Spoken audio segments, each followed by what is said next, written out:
Hello and welcome back to See You at USC. I'm your host, Lara Berman, and if you'd like to contact us, let us know what you think of our show, please feel free. Our number is 213-743-2741, or you can email us at cu@trojanvision.com, or check out our new MySpace page, complete with blogs and pictures, everything you'd want to know.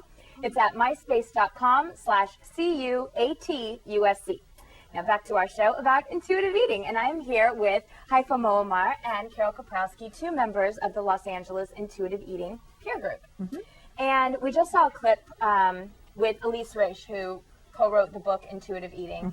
And I think one of the most compelling things is how intuitive eating can really change the quality of life for people. So what I'd love to hear is how it's affected you. Well, I'm having a great time. I made a decision. I'm going to live healthfully.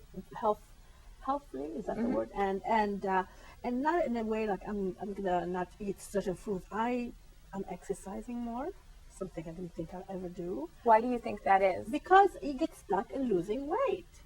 You get stuck in this, like, I have to do this 30 minutes of this and 40 minutes of that and 60 minutes of this in order for me to lose weight. And it became a turnoff for me. She's like, I don't want to do this. I was just in the state of Hawaii, and I just found myself swimming miles, literally. Because you want to feel good, basically, not for some... And following the fish, and and this was really nice, and snorkeling, and finding sunglasses, and diving for these sunglasses, and getting my ear plugged, and anyway, that's a long story.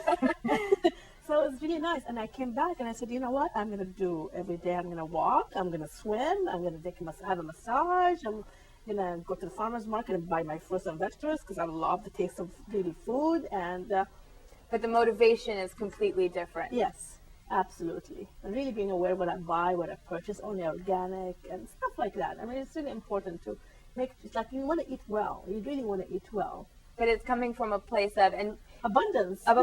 And I don't mean to put words in your mouth, but I think you're saying, like, because you want to do something good for yourself, not because eating fruits and vegetables and exercising a lot, you're going to lose a bunch of weight. Actually, that's what I like. I mean, that's really what I really like. Right, and that's what your body is wanting. Yes, yeah. That's what I like. I mean, I never thought I liked fish, and for the last month, I was like, I really want to eat fish. And I did some tests. It's like my body was craving fish for a real reason, for a good reason. So it showed you that your body was defendable. Yes. Yeah. So my intuition was telling me, eat fish. Like, why would I want to eat fish? So now I'm into bouillabaisse. Because it's fun. So.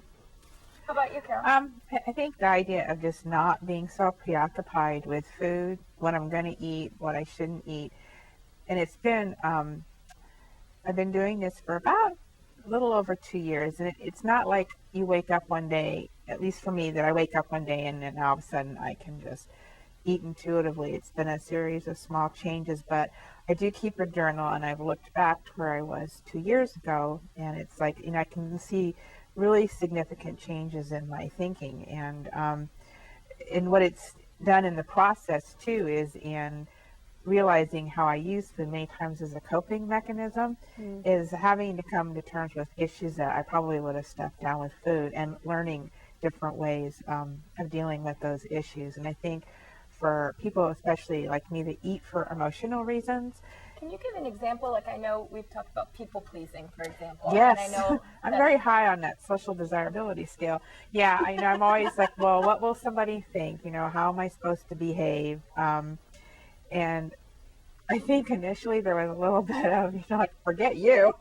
I'm not really interested. But I think, Haifa, you talked about it, like really knowing what you want. And for me, it wasn't so much a food issue. I've been pretty sure about what I wanted, but it was in life, what kinds of things did I want? Did I really want? And learning how, if I needed to ask for those things, how to start asking for those things, and not in a way that, I want this, I want that, but letting someone, in terms of even work goals, about what I'd really want to do versus what maybe somebody might ask me or expect me to do.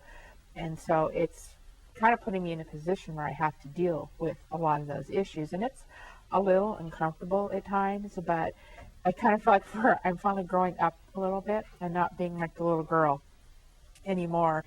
And at times it's really challenging, but it's really nice not to be obsessed with food, not to see a new weight loss book or whatever book it is out there and think, oh, I should try that. That might be what The holds the magic key. thing that will solve. I know it's not, Right. you know, there really aren't that many ways you can change how people lose weight. So it's just reinventing, you know, the wheel different ways, and none of them ultimately And answer if the any of purpose. them worked, then it wouldn't be a billion-dollar They, industry. you wouldn't that have everyone- them keep people coming up turning on the to. bestseller list, you know. There would be a book, you know, that would do it, or a program. And it's just nice to be free of all that, and to not, you know, to sit with a group of friends who say, you know, talking about the next diet they're going to go on, or what they need to do, and they need to lose weight, and then just thinking, and I don't have to join in that conversation. I mean, sometimes we'll talk about it, you know, about why my views are maybe a little bit different than theirs, but I don't have to go along with it. I mean, you don't have to join in with that craziness. No, either. I And I don't. know that oftentimes it's a big bonding type of a Yes, thing with yeah. women. And I know for me, I mean, I was really crazy with food. I was an actress and at a big university on the East Uh-huh. Coast, and had a raging eating disorder. And for anyone who's ever had an eating disorder, the prognosis is pretty grim, you know? Like they say that you're always going to have to deal with it. There's not a way to get past it. And, you know, to look to your future with that is pretty terrible. Yeah.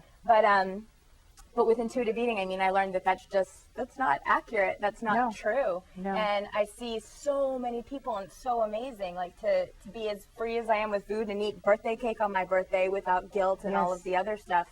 I mean, it's a different quality of life. It It's a is. quality of life where you participate Right. instead of watching and feeling like everyone else gets to enjoy. Right. But for some reason, I don't get to Right. because of whatever rules you've Yeah. you Set know it for forced yourself. yourself to adhere to. Yeah, and I find with intuitive eating, you actually get in tune with what you're feeling about your life. For instance, I would like find myself eating a carrot.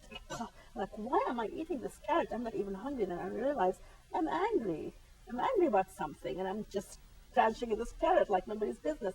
And that was my problem with eating. It wasn't actually I'm enjoying the food. I was using the food Right. to put my, to comfort myself, which is really not a healthy way in the long run because I've gained so much weight. But I suffered from postpartum depression after having my child, and I started resorting to food.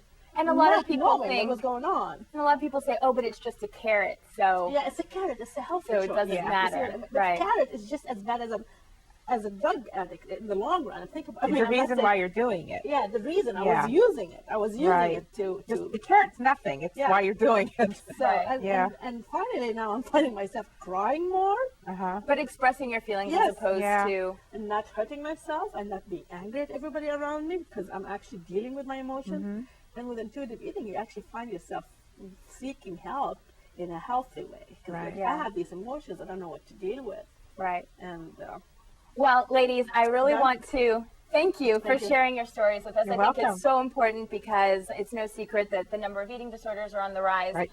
If you'd like more information about intuitive eating, please check out the book, Intuitive Eating by Elise Raish and Evelyn Tribole, or check out my website, www.ieating.net. That's our show for today. Thanks for joining us at See You at USC, the best college talk show on television. let's see.